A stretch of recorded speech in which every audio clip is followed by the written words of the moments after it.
c'est la dernière partie de notre matinale. C'est par ici que nous allons terminer avec nos deux derniers invités, Passion Kayembe Mandé. Bonjour, bienvenue à vous. Bonjour, Monsieur Gaëtan. C'est un réel plaisir de vous avoir à nouveau après cet échange que nous avions eu. C'était le vendredi dans Kin Direct.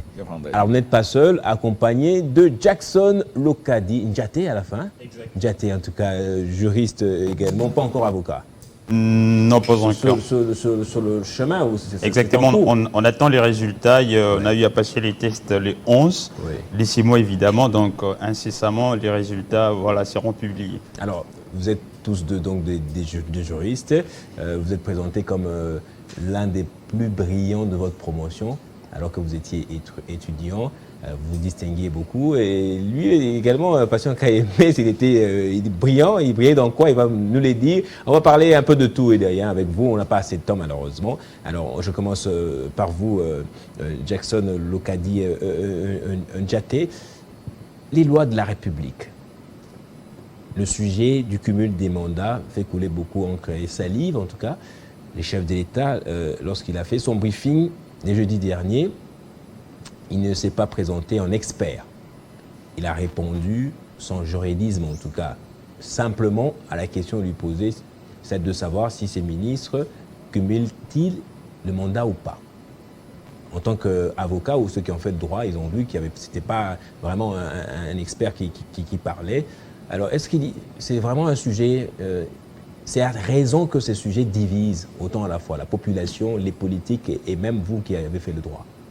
Merci beaucoup pour cette question pertinente. Encore une fois de plus, bonjour à tous les téléspectateurs, bien sûr. On est là pour décrypter l'actualité. Alors, la question qui fait couler beaucoup d'encre, je répondrai sur cette question à deux volets. Alors, la Cour constitutionnelle n'a rien ajouté de nouveau. La Cour constitutionnelle est juste venue marteler sur ce que la Constitution dit déjà. Alors, lorsqu'il y a élection et qu'il y a des gens qui occupent déjà des fonctions officielles, qui ont désormais des mandats au niveau notamment du Parlement, il n'y a personne, et alors personne qui a les pouvoirs d'interdire à ces gens-là de valider leur mandat. Mais la Constitution est très claire à ce sujet. Lorsque vous validez votre mandat, après la validation de votre mandat, si jamais vous continuez à occuper d'autres fonctions ailleurs. Des fonctions qui rendent incompatibles, comme on dit. Pas n'importe quelle fonction, mais il y a des fonctions qui sont incompatibles avec d'autres. Exactement. Ici, je dois préciser, lorsque, par exemple, vous êtes député, vous pouvez continuer, par exemple, à être enseignant. Ça ne pose pas de problème. Mais pour d'autres fonctions, ministre et mandataire public, par exemple, là, il y a un problème qui s'oppose. Mais seulement, il faut essayer un peu d'éclaircir les choses. On parle des cumuls des mandats. Alors, il faut préciser qu'un ministre n'exerce pas un mandat. Les gens qui sont élus, ils ont présentement un mandat parlementaire. Mais là-bas, ils exercent des fonctions politiques. Alors, après avoir validé leur mandat, qu'est-ce que prévoit la Constitution? La Constitution prévoit que lorsque vous êtes dans la situation d'incompatibilité, vous ne pouvez pas venir siéger au niveau de l'Assemblée nationale, vous pouvez aller faire autre chose, mais dès que l'incompatibilité prend fin, vous devez d'office vous récupérer votre mandat. Il n'y a personne, même pas la Cour constitutionnelle, pour vous empêcher de revenir exercer votre mandat. Alors quand le chef de l'État qui reçoit ou réceptionne la démission du Premier ministre, donc la démission du gouvernement, il dit à Sama Lukonde, restez gérer les affaires courantes. En fait, comment comprendre cette décision-là? Est-ce que ça veut dire qu'il reste encore pleinement ministre? C'est ces fonctions, il les exerce pleinement ou ils peuvent être en train de gérer les affaires courantes et en même temps, leur mandat qui a été validé peut être suppléé? Justement, c'est ça le deuxième volet. Lorsque le président de la République, les garants des institutions de la République demandent justement au ministre de continuer d'expédier les affaires courantes, c'est une demande, je ne sais pas franchement pourquoi ça fait couler beaucoup d'encre et de salive, Parce que dans la logique normale des choses, c'est ce que les gouvernements étaient déjà en train de faire. Alors, le président... À partir de quel moment? À partir du moment où les élections sont organisées et qu'il y a un nouveau président de la République, il y a un nouveau Parlement. La logique voudrait à ce que les nouveaux parlements puissent dégager la majorité et cette majorité puisse nous donner justement les nouveaux gouvernements. En ce moment-là, au moment précis, les gouvernements deviennent démissionnaires. Alors, en attendant qu'on puisse continuer avec les tractations, voilà qui est dans la majorité, qui ne l'est pas. Alors, je vais marteler encore sur quelque chose ici. Déjà, l'article 78 de la Constitution prévoit que le président de la République nomme le Premier ministre au sein de la majorité. Alors, lorsque la dite majorité n'existe pas, c'est dans cette situation que nous nous trouvons, il nomme un informateur. L'informateur il exerce sa mission pendant une durée d'un mois, des 30 jours, une fois renouvelable. Alors, évidemment, l'informateur n'est pas obligé d'aller jusqu'à un mois. Malgré nous, les Africains, lorsqu'on vous accorde quelque chose, tu veux toujours rester là, prendre du temps, profiter des avantages, mais il n'est pas obligé d'aller très loin. Alors, lorsque le président de la République leur demande d'expédier les affaires courantes, alors, il n'y a pas de cumul des mandats parce que dernièrement, le président de la République lui-même, sur son compte X, a précisé qu'ils n'auront même pas de salaire. Le président de la République? Exactement. Il n'a pas de compte X? Oh, je ne sais pas. Allez-y, continuez.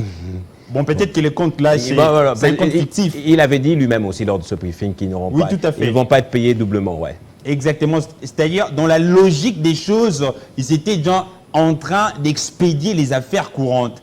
En ce moment-là, étant donné qu'ils ont déjà validé leur mandat au niveau du Parlement, c'est les suppléants, leurs suppléants respectifs qui vont justement siéger en ce moment-là et ils se retrouvent dans l'incompatibilité. Ils restent de l'autre côté, au gouvernement bien sûr, en train d'expédier les affaires courantes. Alors, deux qu'on va nommer incessamment, nous espérons peut-être d'ici la fin de la semaine, les formateurs du gouvernement. Alors, après la formation du dit gouvernement, eux, naturellement, ils vont... S'ils ne sont pas reconduits, ils peuvent justement aller occuper leur siège à l'Assemblée nationale. Exactement. Ils vont directement aller remplacer leurs suppléants qui étaient justement ou qui sont justement en train de suppléer à leur absence. Passion Kayembe Mandé, c'est apparemment la position que défend même bec et ongle. Ça lui vaut beaucoup d'invectives de la part des personnes lambda sur Internet. Le professeur Jacques Njoli, il dit qu'il n'y a pas incompatibilité, il n'y a pas cumul des mandats. Alors, est-ce que vous estimez que c'est pas les textes, c'est pas le respect des textes qui est en régression, mais c'est plutôt la possibilité de vulgariser en fait certaines choses. Faute de ça, on tombe dans plusieurs interprétations. Alors, M. Gaëtan, je pense que Jackson, mon ami Jackson, a été très juridique. Moi, je serai aussi très politique. Oui. Pourquoi je parle d'être très politique? Ma réaction s'en va vers toutes ces personnes qui, entre autres, qui nous lisent les droits et qui nous disent les droits, dont on a vu certaines de personnes venir soulever sans se baser sur des textes. Le président de la République a bien explicité, et quand il a pris cette décision, il l'a pris en tant qu'un bon père. C'est-à-dire quoi? Vous vous imaginez aujourd'hui, celui qui était ministre aux Affaires ou le Premier ministre doit céder son poste à une autre personne. Cette personne doit venir pour pouvoir maintenant étudier les affaires qu'il est en train de faire, pour pouvoir les refaire aussi. Voyez-vous? Nous sommes dans un pays où, si aujourd'hui on prend telle personne, on les met à un poste, obligatoirement la personne commence à voler. Mais donc, ce sont les affaires courantes, effectivement, bien ils vont gérer les affaires courantes pour combien de temps? On ne prend pas des grandes décisions. C'est ainsi que le président de la République a réfléchi en bon père, il a dit, mieux vaut les laisser continuer, parce que ce sera la continuité des affaires qu'ils avaient déjà commencé. Comme il a expliqué, lorsqu'il y aura un nouveau gouvernement, c'est ici qu'il y aura remise et reprise avec ceux qui seront nommés comme de nouvelles personnes. Est-ce qu'on a besoin d'un président qui soit un bon père ou un président qui fait respecter la Constitution? Bon, jusque-là, le président n'a pas violé la Constitution. Il n'y a pas un juriste ou un avocat qui peut passer pour dire que le président a violé la Constitution. Parce que quand on parle de l'incompatibilité des postes, il y a un mandat, il y a aussi des fonctions politiques. Ceux qui sont ministres aujourd'hui, ils exercent des fonctions politiques. Et ceux qui sont aujourd'hui députés, ils ont un mandat de 5 ans. Ils sont mandatés par la population. Je pense, Jackson l'a expliqué, Et voilà pourquoi j'ai dit, moi, je serais très politique. Mais- C'est pour parler de toutes ces personnes, des détractés politiques qui, peut-être... Mais qui s'appellent- comment expliquer le fait que certains membres du gouvernement n'avaient pas pris part à la réunion du Conseil des ministres le vendredi dernier, sachant des missionnaires? Écoutez, dans la logique des choses, tout le monde n'est pas juriste, tout le monde n'est pas avocat, tout le monde ne connaît pas les textes, parce qu'un économiste, par exemple M. Vital Kamerhe, je ne pense pas qu'il maîtrise bien les textes qu'un avocat. Donc si il avait démissionné, il pouvait aussi se dire, selon ce qui se rencontre sur la toile, parce que c'est la procédure normalement. Mais après, il y a eu demande du président de la République qui s'est dit, non, voilà, il faut qu'il y ait continuité des affaires. Il faut dire à toutes ces personnes qui, entre autres, croient qu'ils aiment bien le pays plus que nous autres, qui acceptons certaines choses, ils se trompent. Suivez bien toutes ces personnes. Si aujourd'hui ils sont nommés, c'est eux le premier voleur de la République. C'est eux le premier détourneur de l'argent de la République. Sur ce, si le chef de l'État a agi comme ça. Récemment, le vendredi, vous m'avez récité, je vous ai dit, le chef de l'État, il y a une chose qui lui manque à lui. Il doit être dictateur envers toutes ces personnes. Parce que, quand je parle de la dictature, je ne parle pas de peut-être violer les textes ou faire certaines choses. Non. Envers le personne avec qui il est en train de travailler. Vous savez, nous, les Congolais, on n'a pas la notion du travail. Le fonctionnaire, il se plaint chaque fois. On n'est pas payé, on n'est pas bien payé. Mais demandez aux fonctionnaires, vous faites quel travail? Combien de fonctionnaires qui ne savent même pas ce qu'ils font au ministère? Bon, moi, je pars à moi signer. Quand je pars le matin, j'arrive, je vais signer. Après avoir signé, je rentre.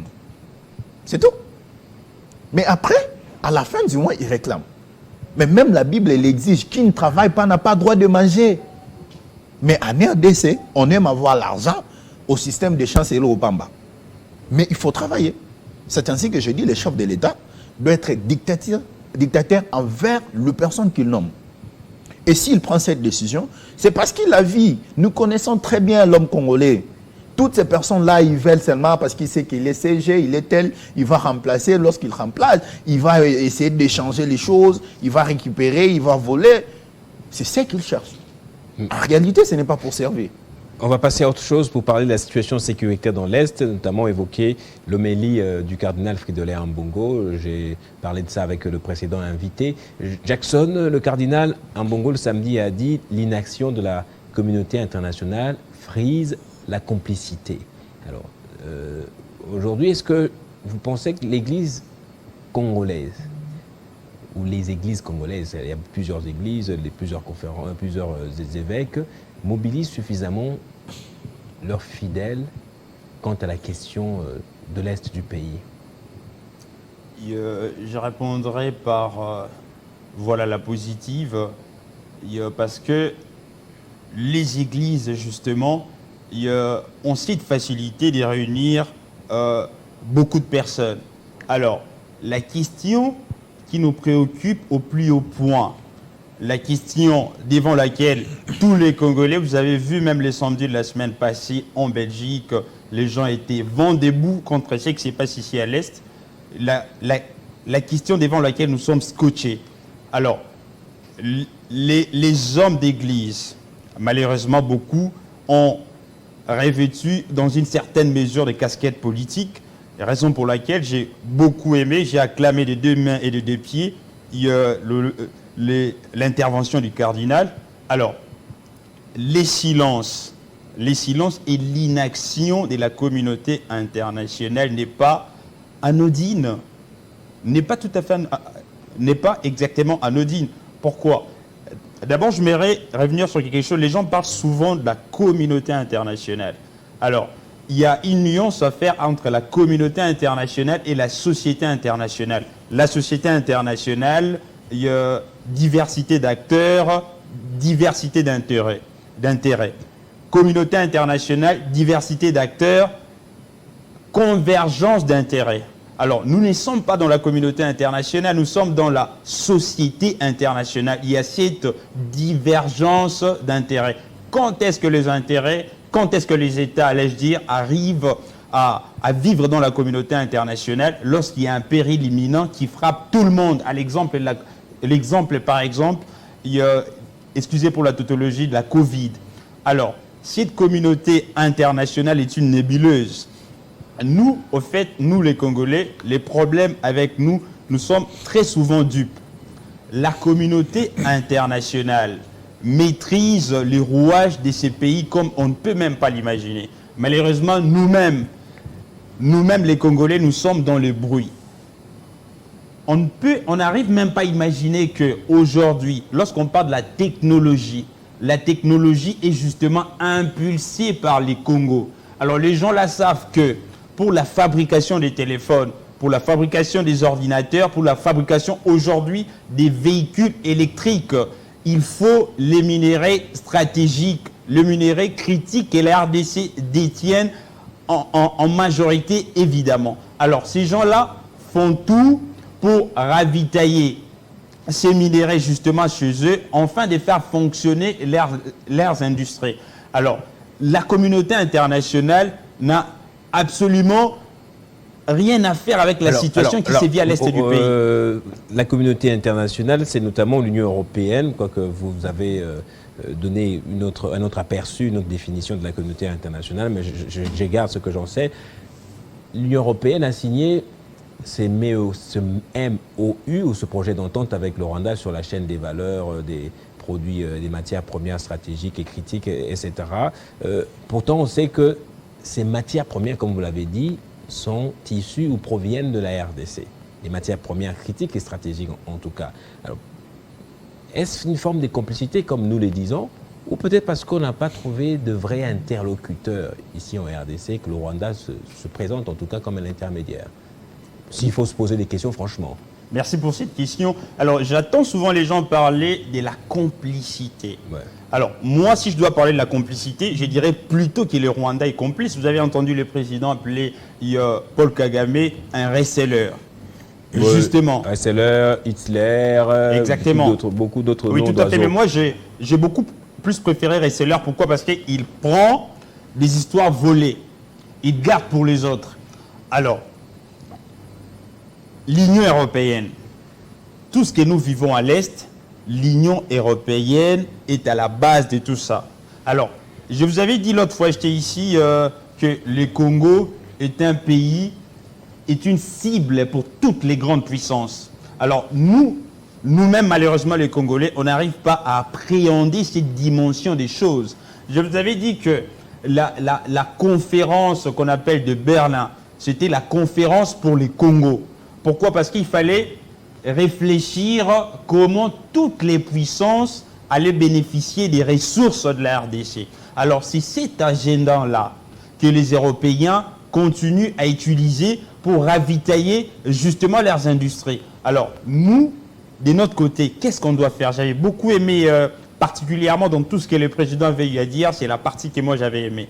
Alors, on doit taper du poing sur la table. Nos minéraux qui enrichissent les autres.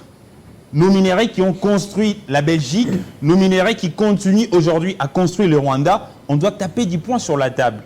Vous savez, aujourd'hui, les retours d'M23, c'est dû à quoi? Parce que lorsque le président de la République est arrivé aux affaires, il a trouvé que cette partie-là, le Nord Kivu, était gérée en quelque sorte par le Rwanda et par l'Ouganda. Il a dit non, cette partie nous revient des droits. Pourquoi des années, vous puisez nos matières et nous, on se retrouve avec rien? Non, on doit récupérer cette partie, on doit imposer notre souveraineté sur cette partie. C'est ce qui a causé tout ce que vous voyez là.